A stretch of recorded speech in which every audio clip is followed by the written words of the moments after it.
Welcome to Rates and Barrels. It's Friday, July 22nd. You can't stop us from doing 2 shows a week, airlines, with your flight cancellations, wrecking everyone's plans. We're going to power right through. 2 episodes, back-to-back days. On this episode, we're focusing a lot on hitters for the second half, talking about some possible pickups, also some players you could be trading for, really searching for players who could be bouncing back from disappointing first halves. And we're using projections to do that. Plus, Eno dug into the pie slice rule, looking for some players that might benefit from that. Always fun to talk about pie, and love the name of the rule, love the spirit of the rule. Hope it's something that we actually see sooner rather than later at higher levels, currently being experimented with in the Florida State League. And if we have time, we'll talk about the Marlins and some of the woes they're going through offensively, which Don Mattingly seems to be attributing to a lineup full of players that are mostly the same. And I don't think he's necessarily wrong about that, especially with Jazz Chisholm on the IL and Jon Berti on the IL right now. But let's start with the topic at the top, the bats for the second half. I put together a giant spreadsheet. I took the rest of season projections from the Bat X. I took the year-to-date earn value so far in the Fangraphs auction calculator for a 12-team league. And I calculated a number that looks at the difference between those two, looking for players who are projected to be a lot better than they were in the first half and change of the season, which not surprisingly, the difference, the positive difference, guys, the players who are going to be better going forward than they've been so far are a mix of prospects and injured players, right? Guys that either didn't play in the first half or played very poorly in the first half, have very low values, but that are projected to have good or great values in the second half of the season. So how do you feel about the methodology here? Did I do something that was actually useful, or did I just make a pretty spreadsheet with a lot of colors on it? I like it. I like also the idea that you kind of want 3 greens, or at least 1 white and 3 greens to line up to get what you want. Because, like, for example, Josh Smith is on here, and he's projected to be basically replacement level. He's been really bad. It's not that impressive to get up to replacement level from really bad. Or at least it's not that useful to us. And then, as you get further down the list, when you get the kind of green across the board, I think those are almost a little bit less, like super green across the board. Those are almost less useful too, because, JD Martinez has earned, $8 so far, projected for another 11. That's a pretty mild buy low, if you ask me, Yeah.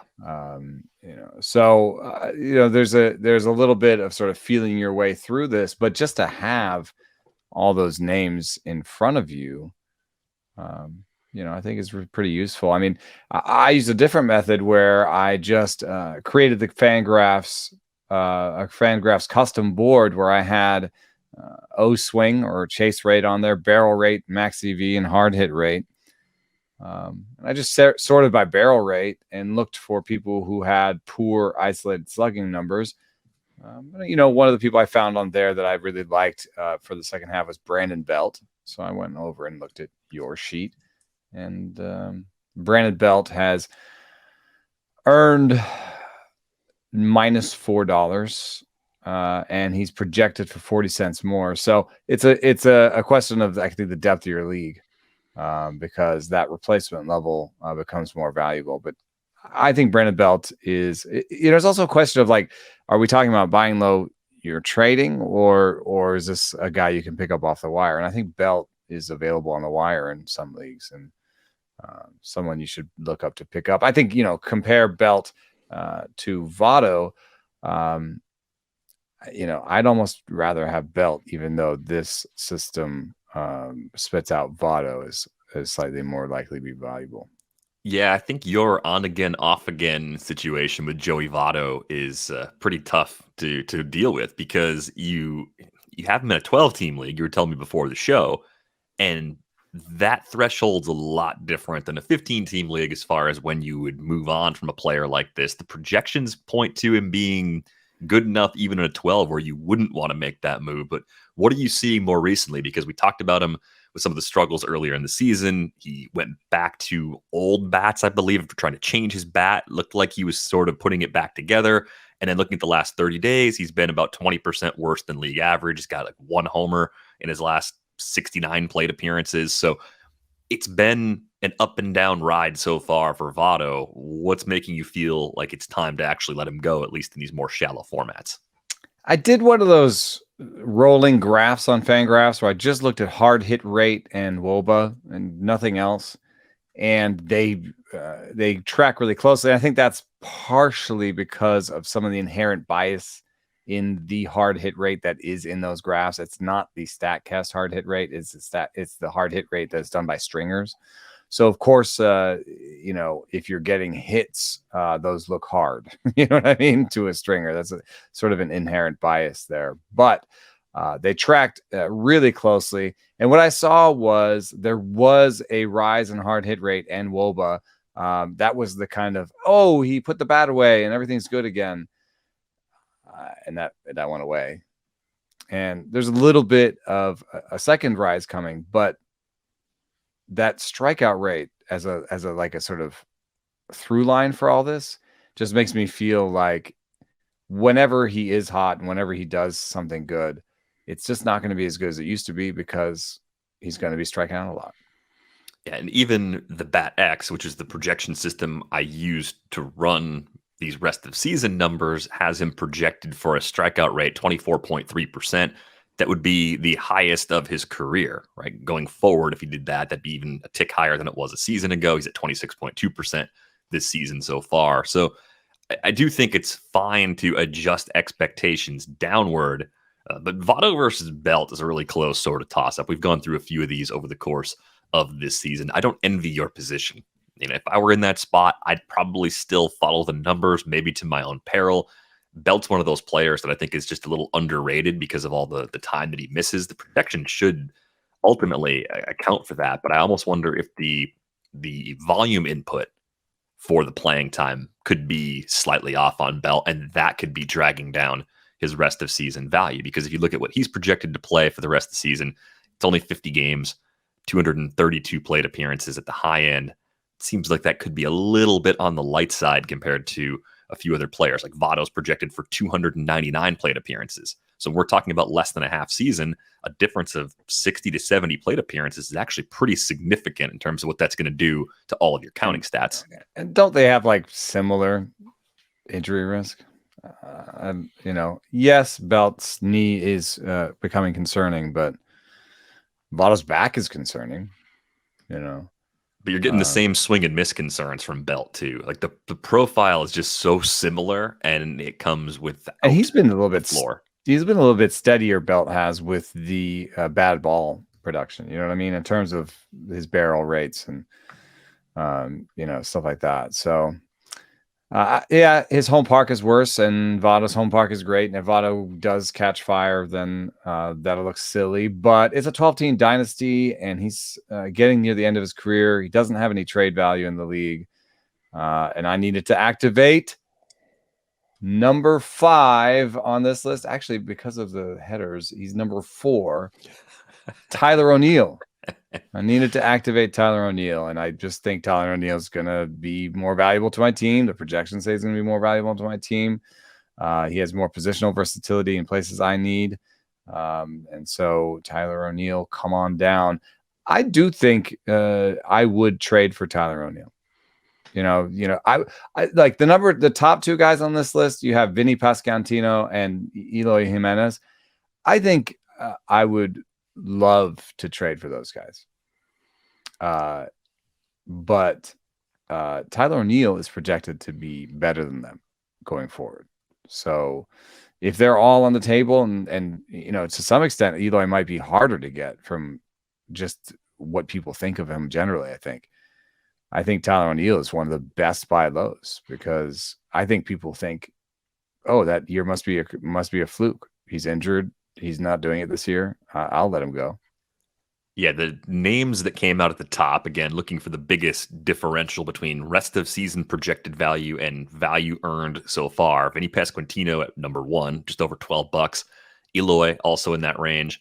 O'Neill Cruz Tyler O'Neill, and Max Muncy in the top 5. We've talked about Muncy a few times, just not being healthy, and that's the thing that makes him much more difficult to buy into.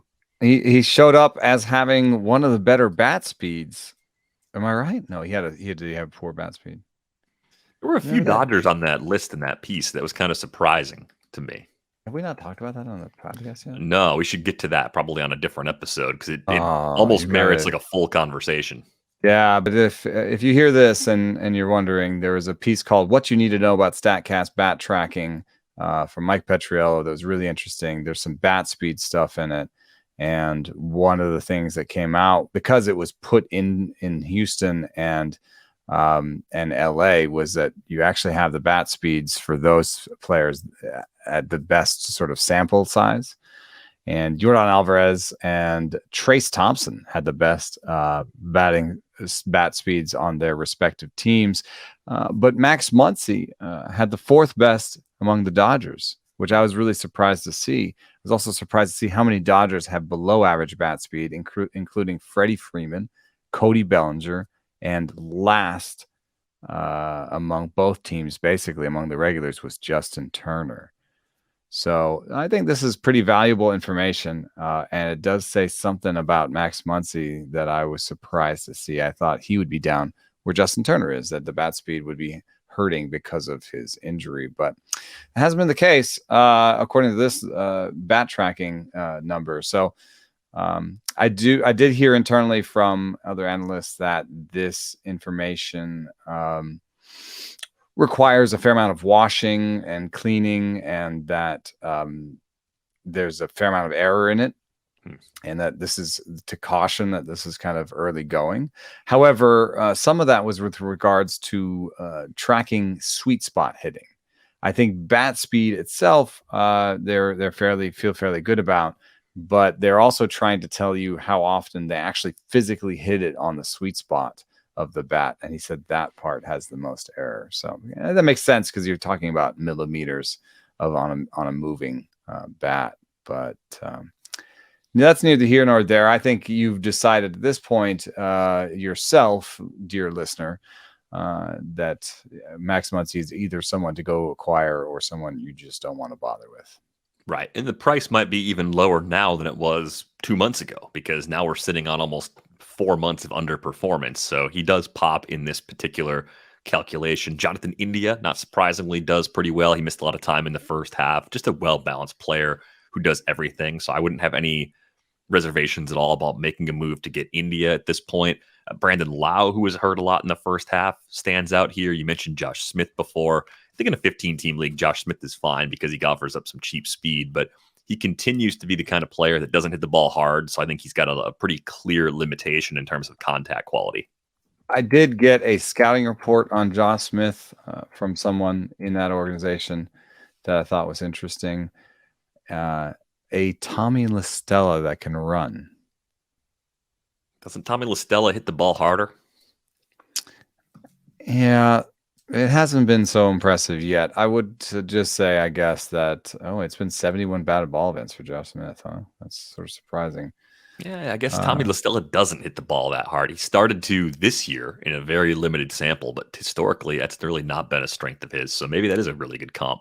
What's interesting about Smith, too, is that he hits the ball in the air. Like, he has a sort of even ground ball, fly ball mix. So he has the mix of someone that should hit for a little bit of power, but just not the oomph.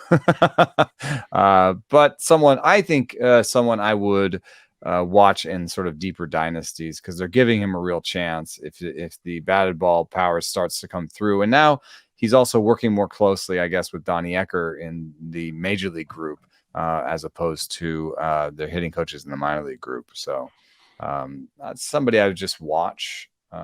Like we said at the beginning, though, he's projected to basically be replacement level. That does not make him super interesting.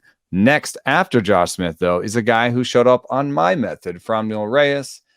If you look at the leaders in barrel rate, Franmil Reyes is still 11th in the big leagues. And I know that is not related to strikeout rate. I mean, it is. This is, I think, barrels on balls in play. So it does look the other way on his 40% strikeout rate.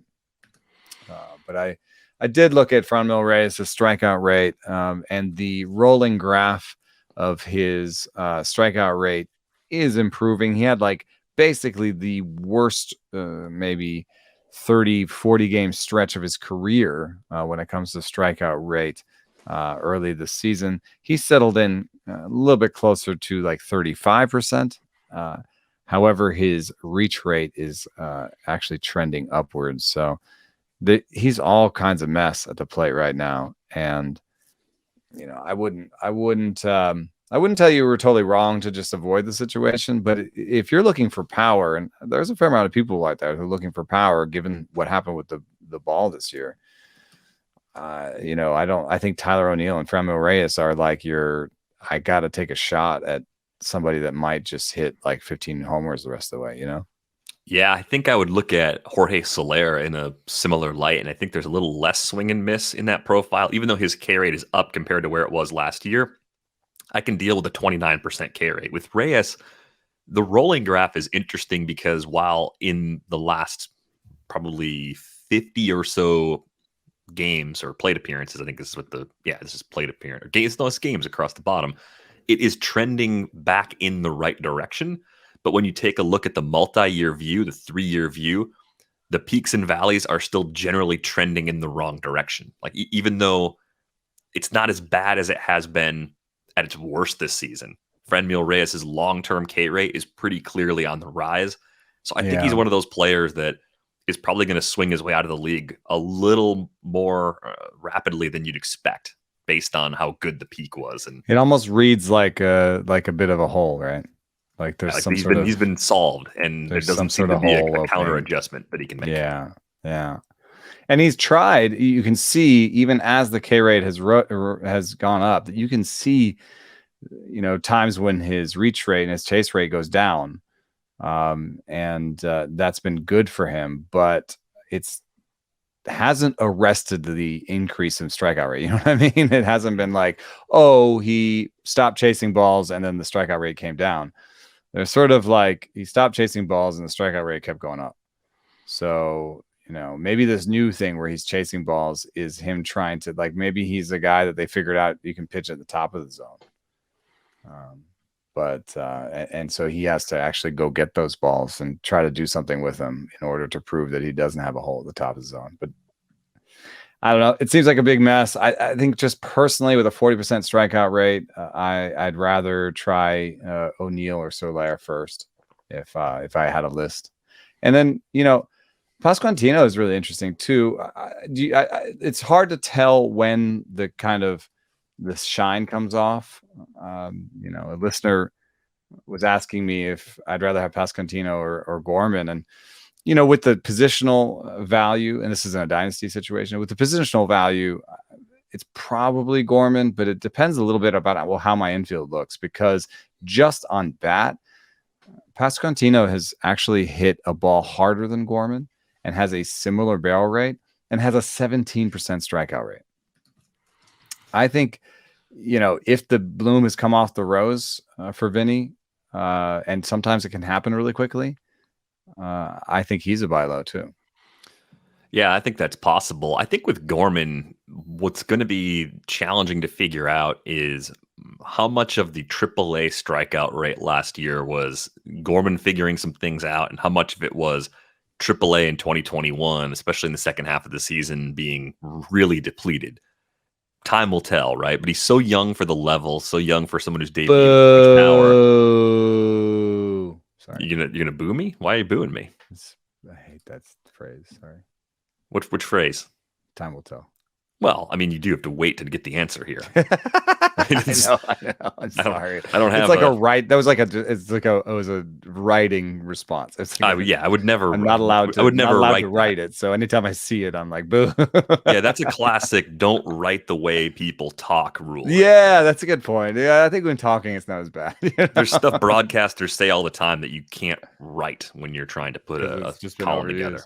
Good news for Gorman is that if you look at his per game thing, the chase rate is just going down. So he came into the league pressing to be like, hey, I belong here. And the chase rate has gone from 40% to 30% in, 50 games. Yeah, So, and I think the other thing with this is if you go back and you look at someone like Austin Riley, who was also young for levels, going through the minor league system in Atlanta. It showed some flashes of making the K rate better in his brief time at AAA before he big came up raw in power. 2019. Big raw power, and you look at the hitter that he has become. Hmm. I think that's the sort of ceiling you can tell yourself that Nolan Gorman has, and I think it comes back to how much do you believe in Vinnie Pasquantino's hit tool versus Nolan Gorman's power and plate skills? Like, which of there's power in Pasquantino's profile too, but it might be more average power. Like, it might be the 20 home run power, which is fine if he's Hmm. going to hit 290 while doing it, which is possible. But I don't Gorman know, might man. have He's hit that a ball MVP upside. 112, like, I don't know. I think Vinny might have plus power. 60% hard hit rate early on for Vinnie Pasquantino You're too. right. Like it looks pretty good. And like the barrel rates are pretty similar. I do think that Gorman might be able to settle in around 24-25% strikeout rate. And Zips kind of believes in that. And that means his batting averages would be a little bit safer than it looks right now. So yeah, with the positional thing in there, I think it's probably Gorman by a nose, but I did want to throw that out there because Pasquantino, especially in redraft leagues, could be a buy low guy. One more player to throw out there, and it's possible to like both. We're just talking about one versus the other because you were asked a question about those two players specifically. Mm-hmm. Those players both have bright long-term futures. Nick Castellanos pops again, and this time last year he was one of the more highly projected bats for the rest of the season, who I felt like via trade didn't require nearly as much as he should have required. Same sort of circumstances here, just in terms of how he projects compared to how I expected him to project. But this time we've got some pretty significant pullback in what he's done so far this season. We're seeing Nick Castellanos swing at more pitches outside the zone than he's ever done before, right? He's always had a good hit tool, and the power has sort of grown over the last 5 or 6 years. Hard hit rate's down, barrel rate also down. Is he healthy? Is this a player that's been pressing, trying to earn every dollar of that new contract? I mean, what do you make of what's happened through the first 90-ish games now for Castellanos in Philly? And is he as much of a decent buy low or positive regression candidate as this search seems to indicate? I think the Harper injury came at the worst time because what Castellanos really needed to do, and I'm trying to sort of read this graph, is that he really needed to settle down and basically go back to who he was. Right now, he's literally chasing at more balls than he has in the last 3 years, and it's been a steady march upwards. And if you just graph his chase rate against his WOBA, it's very obvious. One keeps going up, the other keeps going down. And I think that with the Harper injury, it's like, everyone's sort of looking in his direction. There are other producers on that team. He's not the only one, but he, if he got hot, it would make up for a lot of the missing Harper offensive production. So the sort of 15 game rolling average chart does not give me a lot of confidence. Your chart points out rightfully that he has been valuable so far, and that he should be more valuable in the future. So just a straight projection-based approach says yes, that he's a good buy low. And even with the increased aggressiveness on those pitches outside the zone, the K rate's 24.7%. He has a plus hit tool. I mean, he has a really good hit tool. Yeah, it's almost like in some ways it's working against him right now because the quality of the contact is down. He's getting to pitches and swinging at pitches that he shouldn't be hitting, but he's hitting them and just not doing damage, which is probably a more correctable flaw than not being able to do damage. Just like put that quote from Juan Soto in my piece in front of him. It was like, Juan Soto was in high A, and he was like, yeah, I just looked at my slugging percentage outside the zone and my slugging percentage inside the zone. I thought, hey, I should stop swinging pitches outside the zone. I think league wide, the slugging percentage on pitches outside the zone is under 200. and inside the zone is over 400, like maybe over 500. Well, yeah, it was the game on Thursday night, Dodgers Giants game, where I think it was uh, Eduardo Perez on the broadcast said when Barry Bonds was a hitting coach, his advice was to swing at strikes, and then I can help you with your swing. And it's like, oh yes, that's well, also a good little advice. look into why the best players are not always the best coaches. Just swing at strikes, dude. I mean, I was saying the same thing, but like I could see Barry just being like, well, if you can't do it as good as I can, I don't know how to help you. Until you start swinging only at strikes, I can't fix you. So do that first, and then come back and see me, and we can talk some more. It's like Michael Jordan just being like, just hit the open shots. Yeah, exactly. So hopefully some help in that group. Seiya Suzuki looks kind of interesting too. Another injured guy that I just think across the board can do a little bit of everything. I know the Cubs are probably paring down the roster even more, but playing time's not a concern. Could just be a quietly productive player in the final 2 months of the season. I'm buying Suzuki. I'm buying Tyler O'Neill. I'm buying Vinnie P. I'm buying Eloy if someone will let me. I just feel like it would be harder to get him. I'm picking up Eddie Rosario in deeper leagues. I found myself doing that. I'm intrigued by the idea that here's a guy who had a poor chase rate that apparently couldn't see the ball. So what if he could see the ball? And one other name that showed up when I did, and it's actually kind of fascinating how many players are on both of our lists. Like, I did this list where I sorted by barrel rate. I'm just basically looking at people who have below 200 ISOs, right? And I'm like, if you have a top 50, top 30 barrel rate, you should probably have, an isolated slugging percentage over 200, because league average isolated slugging is like 160 or 150. I think it's gone down. So, the guys that popped on this list pretty quickly are like Gallo, Voit, Franmil. Those are some guys we've talked about some of them. Acuna, which, good luck buying low on Acuna. Go get him. No. Yeah. Max Muncy's on this list. Adam Duvall, Jorge Soler. So those are some of your traditional guys. But one guy, I always want to, because hey, shout out to the people that shook my hand at the All-Star game and in Chicago.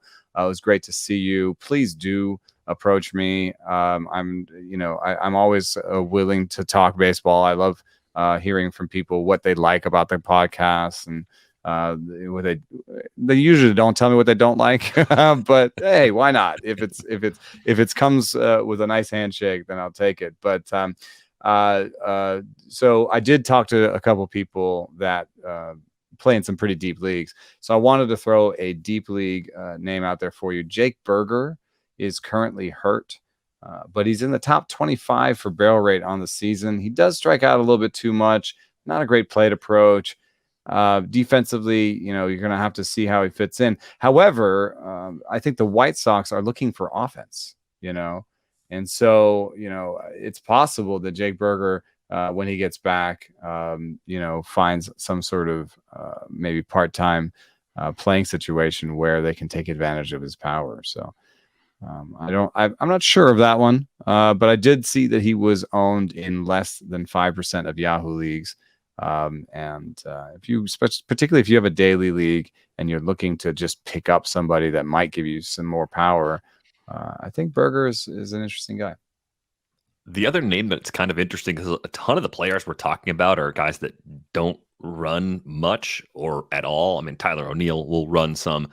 Javier Baez always comes up for me in these mid-season searches. When things are bad, it seems like it's reasonably easy to trade for him. And one thing I didn't realize, because I don't think I have him anywhere this year, Baez is down to a 24.1% strikeout rate. That's the best strikeout rate that he's had since 2016. I don't know if that's necessarily going to hold, because his O swing is as bad. It's still the worst. It's the worst of his career, I think. Yeah. So I wonder if part of what I was suggesting with Castellanos could be happening with Baez, right? The increased reach is happening because he's trying to make something happen. Team struggling, first year with a new club, big contract, just trying to do things, and then as a result, the barrel rate's down.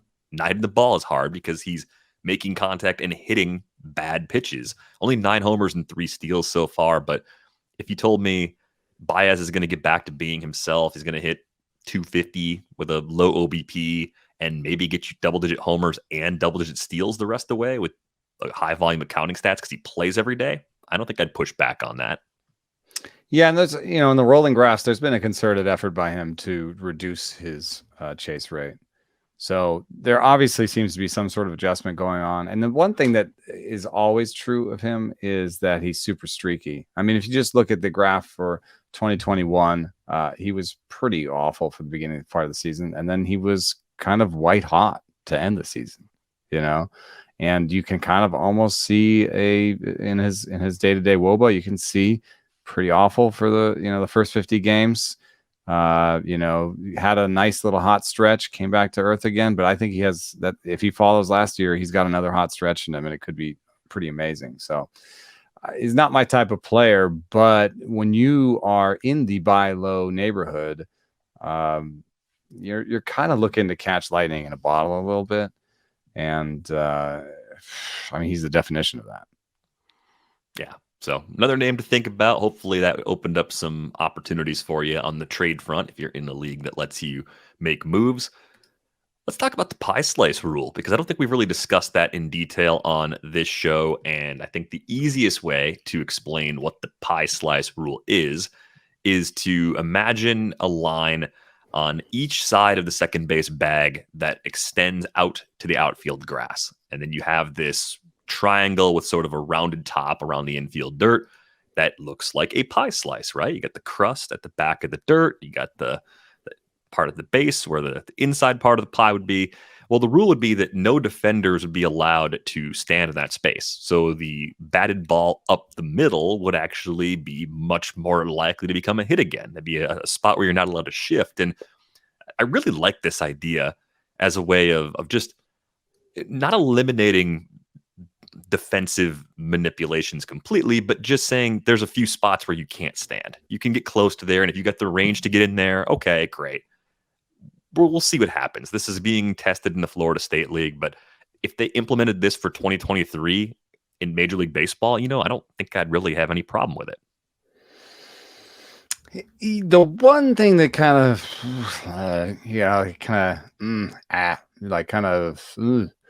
the one thing that doesn't, it's the first time they would draw some lines on the ground and say no defender can stand here. It's a little different. Yeah, but I think if you wanted to put your first baseman in foul ground to start, you can. You could, but so I think of it kind of like someone explained this as like modifications in the NBA, right? You have different lines on the floor, restricted areas where defenders can't go, the 3-second rule, all those different things that have been implemented over time.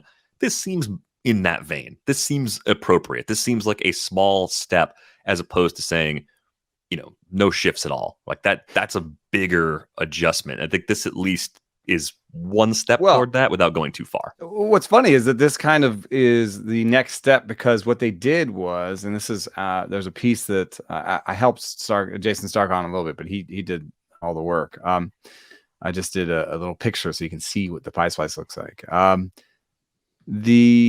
I also heard some stuff, but that's neither here nor there.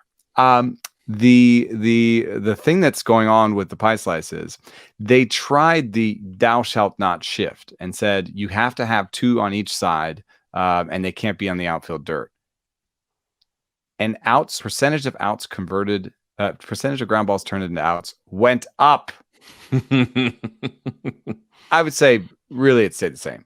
What we found was the teams would still put their second baseman basically standing on the grass, like, as far as they could into the hole against lefties. So that second baseman is standing pretty close to first baseman, far into the hole. And then they would just have their shortstop stand on the bag, basically, at second base. And even sometimes float into the other space once the ball was pitched. So what happens is the ball at the middle is an out, and the pulled ground ball is an out. And so everything's still outs. And then so what they try to do with the pie slice is say, no, you can't just stand right behind the bag and gobble up all these balls at the middle. We want those to be hits. And that's the part where I kind of like it, because we tell people in Little League, we tell people in college, I think aesthetically it makes sense. And in fact, it makes sense a little bit with hitting philosophies, that hit up the middle is good. That means that you're basically matching the pitcher is throwing it to you down the middle and you're hitting it back up the middle, and so I think that we still aesthetically and from our training and from what we know from when we played baseball, we think, oh man, he scalded that one up the middle. Shortstop standing there, and it's like that weird feeling of like, oh, but that's what we were taught to do. And so I like that idea of like, hey, let's bring this back. Let's bring the single up the middle back because we're taught to do it. It seems like a good idea. It seems like a good idea for how you should hit, and we've been taught that it's a good idea, and it's beautiful, and it would also it would actually do something. Like the other rule that we tried didn't do anything. So why ban the shift if it doesn't change anything, right? Mm-hmm. So that part I like, and I'm pretty interested in it. So I did a query here where I just basically asked who hits ground balls and line drives up the middle. You could do this in a tighter fashion where you actually try to use the angles that are provided in StatCast to like actually get the pie slice. But in fact, I don't think that players control balls in play to that level. You know what I mean? Like, yeah, there's nobody being like, I'm aiming for the pie slice. So I think actually just asking who hits ground balls and line drives up the middle, you're going to start to get a sense of who is it. And I'll read you. How about I read you the top 10, because it's pretty interesting. There is a type that we would be rewarding, and it may not be. Let me just read the names: Ahmed Rosario, Nicky Lopez, Isaiah Kiner-Falefa, DJ LeMahieu, Alex Verdugo, JP Crawford, Juan Soto, our first power hitter, Rafael Devers, Eric Hosmer, Vlad Guerrero Jr. I'll do a couple more: Raimel Tapia, Tim Anderson, Bo Bichette, Tommy Edman, and Jose Iglesias. That is a weird group of players. I think there's actually a common thread. But I think it's weird that there's this They're not power hitters. But the power hitters that get in there are pretty strange. Like just that. Well, they're also guys that go oppo some, right? Mm-hmm. Like these aren't your big pull hitter guys. Juan Soto goes oppo, Devers goes oppo. But yeah, Ahmed Rosario and DJ LeMahieu, it's easy to see the similarities in their approaches. Yeah, I mean, there were so many of these guys. They're just spray hitting guys without power for the most part. Bo Bichette goes oppo, but he's somewhere in between the guys with power and the guys without power. But a lot of these guys have no power. What do you think that means, though? Do we want more of those types of players? I think it'll help their batting averages. Maybe, to some extent, and this is going away from fantasy, and this is a little bit of question of what you want when you watch baseball. To some extent, I could actually see it, because Omar Vizquel, like you could have a guy who's really good at defense and who can just hit the ball up the middle, and they'd become more viable if you do the pie slice thing, right? Like Nicky Lopez probably has 1 foot in baseball and 1 foot out, but with this rule, he's more likely to play. And he's the type of guy who would hit, maybe with this pie slice rule, let's give him a big boost. Let's say he hits 280, 290, steals you 25 bags, plays good shortstop. Doesn't that sound a little bit like a Vizquel or something, like an old school player? It would be an old school player. It's not without power. I think that's what we want a little bit. We want guys who put the ball in play and fly around the bases. I think this is actually a good list. I think what's going to happen is you're still going to see a lot. Maybe more teams will take this approach and use players like this, because if you look at Nicky Lopez's projection right now for the rest of the season, 247, 303, 308. I mean, that's like no power there at all. But you said he's going to hit 280. So you got to bump his OBP up a bit too, right? If he goes from high 240s to 280, it's like a 330 OBP. That changes where he hits in the lineup. He's also a good runner. A lot of these guys are at least They're good average runners, and some of them are very good runners. And they're good defenders. So suddenly those players maybe become top of the order players that are Yeah. table setters, and maybe your table setters can steal more bases again because they're going to take those risks. Bigger bags. They're changing the rules. There's pitch clocks. I mean, this could actually work.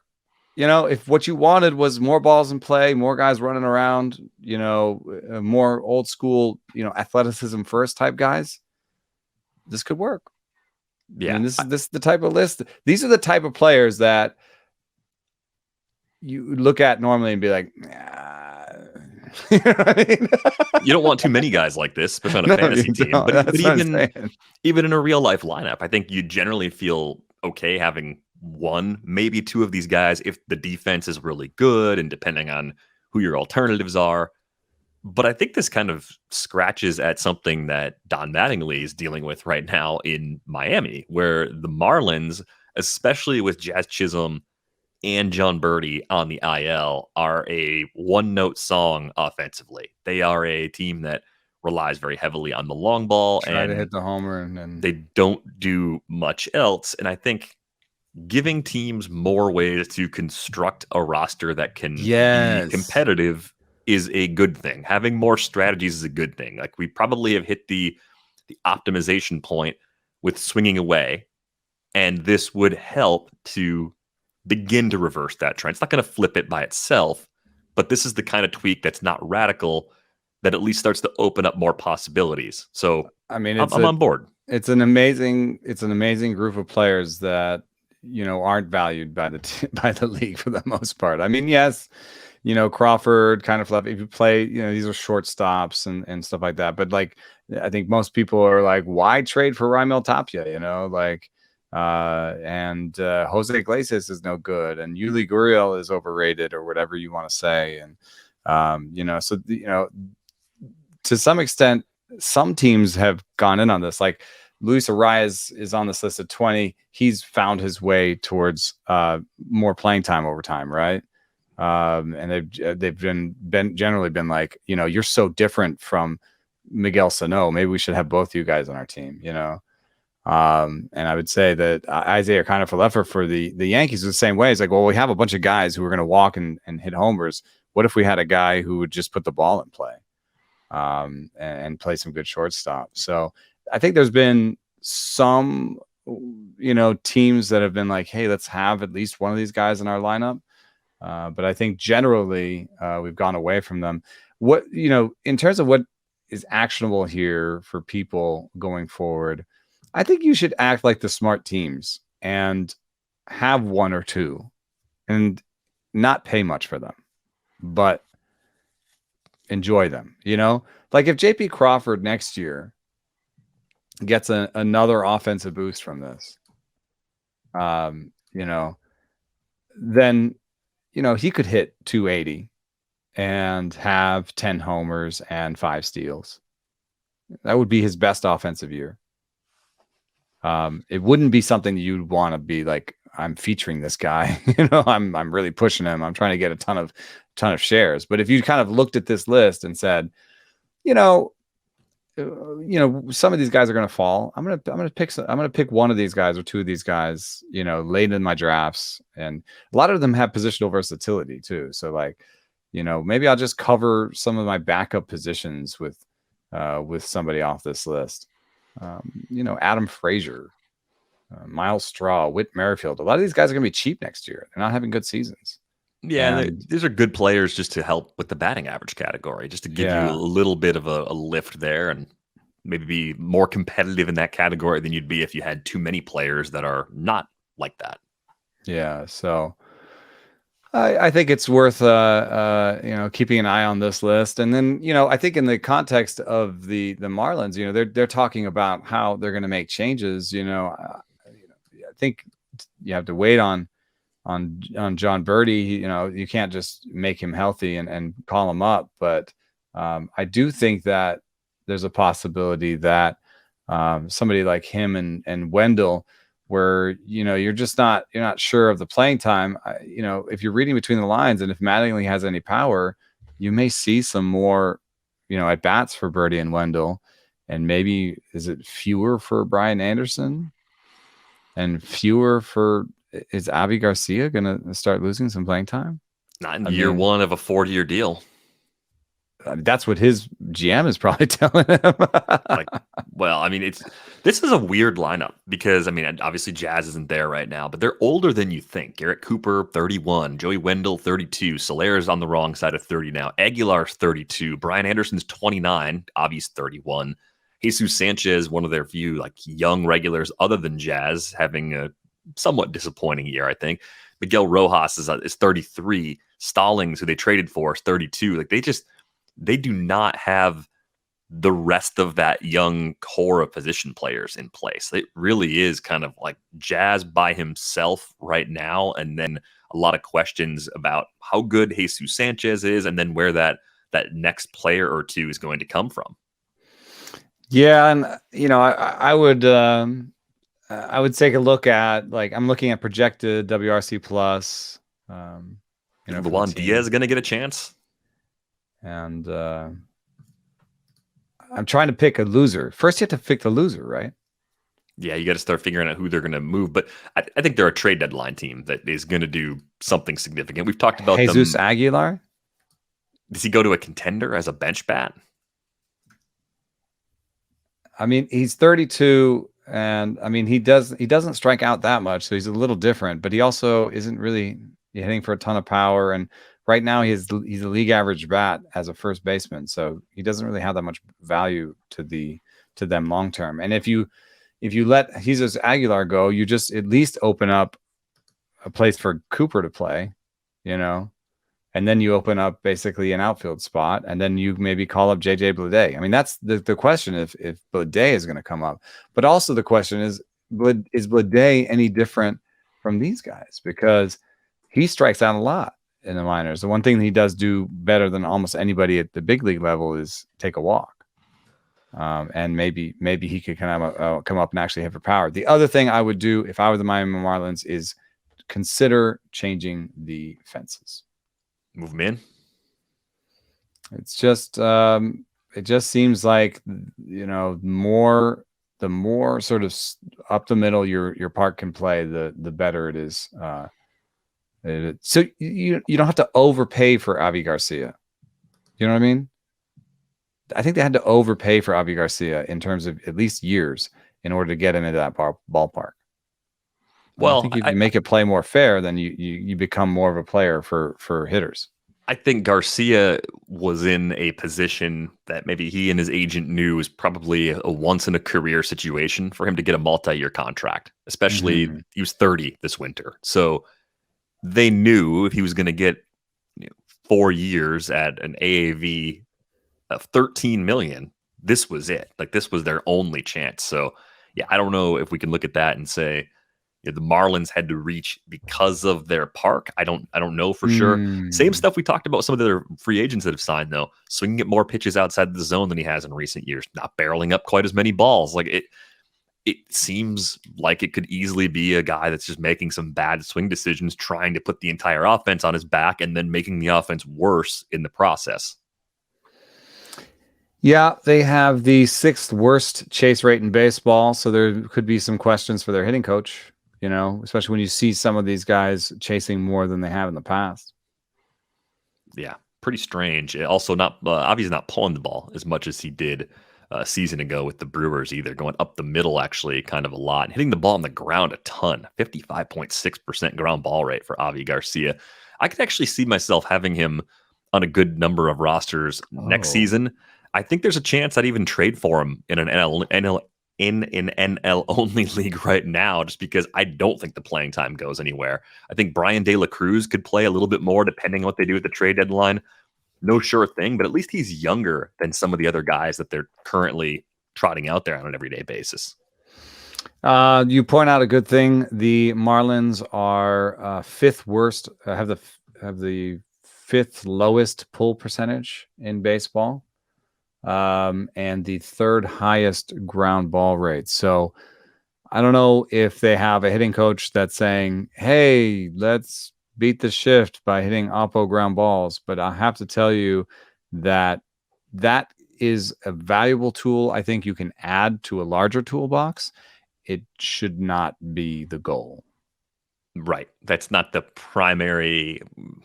Not going to win a lot of ball philosophy. Games. It's sort of a oppo ground balls. It's like the thing you do as an extra thing. Like, oh, you could take this pitch the other way. We got to make sure we're covering that. Like Brandon Belt last night bunted in the shift to get on base in the 9th inning, down by 3. Good. Right. Very situational, but you can't win the game with a homer there. So, and they're giving it to you. So go take it. But it's not the same as saying, okay, let's work on hitting oppo ground balls in VP again today, guys. I got one other positional question for you. Thinking about the pie slice rule, and thinking about something we've seen deployed a little bit more often in the last couple of years. It's really more impactful on a short list of players than most things. But do you think the league should preemptively make a rule about the number of players that are allowed to stand on the outfield grass? Should we try to do something to get away from the 4-man outfield? I mean, this is I think that was part of the rule that they did do. They said that 2 on each side and none on the outfield. And none in the outfield. Yeah, so they had to stand on the infield grass. I think there was an interesting piece. I think it was a BP that said that a big part of what has happened in suppressing runs has been outfield shifting. And that it doesn't even have to do with necessarily 4 outfielders. It has to do with what the outfielders are doing out there, where they're standing, how much they move. I see a fairly aggressive outfield shift every time I go to a game in San Francisco because they've got Triples Alley there. And so what they do is they have a guy stand in Triples Alley. Now, if you know what that looks like, that's, I don't know, like 30, 40 feet off of the line. Yeah. It's also 30, 40 feet off the line. They put the right fielder in Triples Alley. And the reason they do that is because it's so big, the right fielder can go get outs. That would be triples and doubles. And he can man that. And then that pushes your center fielder over to left center. And then your left fielder plays closer to the line. And that's partially because one of the kindest places for power in AT&T is actually down the line to left field. So I think you get some catches along the wall there. You can rob some homers there with your left fielder. Also, you can protect Jock Peterson, who's probably a DH. And you put your center fielder, and he gobbles up everything from center to left center, and your right fielder stands in Triples Alley. That's a fairly aggressive shift. People have written about it. People have noticed it. It's not. I'm not telling you a lot of people, listeners have heard this before, but I'm just saying that's the kind of shift that has been reducing the batting average on balls in play has gone down further than the batting average on ground balls has. So it is in the hundreds now. It's in the low hundreds, I think. And I think it went from like 160 to 120 or something. I don't think there's anything you do about that, dude, unless you start drawing these lines everywhere, right? I mean, that's the one part where that's what I was saying when it makes me feel about the pie slice thing. Okay, you draw the pie slice thing and someone says, okay, let's go to work on outfielders. So now you're going to draw left field, center field, and right field on the outfield? Why not? You can cut amazing shapes into the outfield. So you could cut it with the lawnmowers. You can do it with the mower. Make it look really nice. Yeah, think about this. What if you extended that pie slice that ends at the dirt all the way to the outfield wall, and then your center fielder had to cover all that space in the middle, and your corner guys had to damn good center fielder. No more Mike Yastrzemski in center, dude. You better have a guy who can fly. That rule would be wild because the amount of ground a center fielder would have to cover would just be massive. You have 2 DHs in the corner, and just everyone would be like, "I need Billy Hamilton." Stat. But it's, I don't know. It's just more among the many things that we could see at some point. But I'm just looking at that going, well, there's a line that we're adding right now. Just extend it on out there, and it probably pushes the corner guys too far to the side. Yeah. It's probably. But then you're having you're having lines on lines, and it. So I like progress. It's already cut on this picture too. You can see it. I like improving the game. I like more strategies for winning. And when you tell them you can't put people somewhere, that's fewer strategies for winning. Yeah. But it's also more strategies for offense. Now you can have more Nicky Lopez's. Do we want more Nicky Lopez? No, I think I want guys that hit the ball hard into the outfield to not be robbed of a double because we just know where they're going to hit it. And because it's so difficult to hit the ball hard into a gap anyway, given that pitching keeps getting better and better and better, you got to have something. Hey, good. You hit a ball that was you barreled a ball into the outfield that actually got caught because the shift in the outfield was set perfectly. That's probably a little too far in favor of the team playing defense. It's like, good job on you figuring that out, but we actually want those balls to be balls in play. Here's the dumbest thing about it, though. I think you could draw the lines for left, center, and right, and you wouldn't change outfield batting average and balls in play because we did the same thing on the infield. We told two people on each side, and it didn't change batting average on balls on play in the ground. I think the genie's out of the bag. It's the Pandora's box. It's open.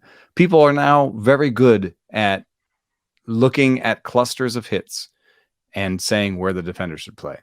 And even if you draw some lines in the outfield, you'll have your left fielders standing right on the line. You know what I mean? Yeah. You'll have your center fielders standing right on that right field line. And I think it won't change a thing. Well, hey, we'll see. We'll see if that's the next adjustment. But pie slice rule, Florida State League in the second half, and we'll see if that actually gets pushed to the big leagues maybe as soon as next season. I imagine it's the kind of thing that could show up pretty quickly. I think that's when I was saying I heard something like, I think yes. I think basically abandoning the shift, and then you can actually hear it in between the lines between what Rob Manfred said at his availability at the All-Star game, that pitch clock and shift rules are on the table for next year. So if pitch clock and shift rules are on the table for next year, and we tried a shift rule that didn't change anything, and now we're putting this pie slice thing in, if the pie slice thing works, it will be the rule that they put in next year when they put in the pitch clock, the pitch clock and the pie slice rule or the shift rules. They wouldn't put in a rule that they know doesn't work. I don't think they would. I can't say with absolute confidence. You're probably right. I'm not certain that you're right. But as always, if you got questions for us, send us an email, ratesandbarrels@theathletic.com. You can find Eno on Twitter @EnoSaris. You can find me @Derek Van Riper. If you're watching us on YouTube, be sure to hit the like button on this video. Subscribe to the channel if you haven't done so already. And if you're listening to this show on Apple Podcasts or Spotify, take a moment to leave us a nice rating and review. We would greatly appreciate that. That's going to do it for this episode of Rates and Barrels. We are back with you on Monday. Thanks for listening.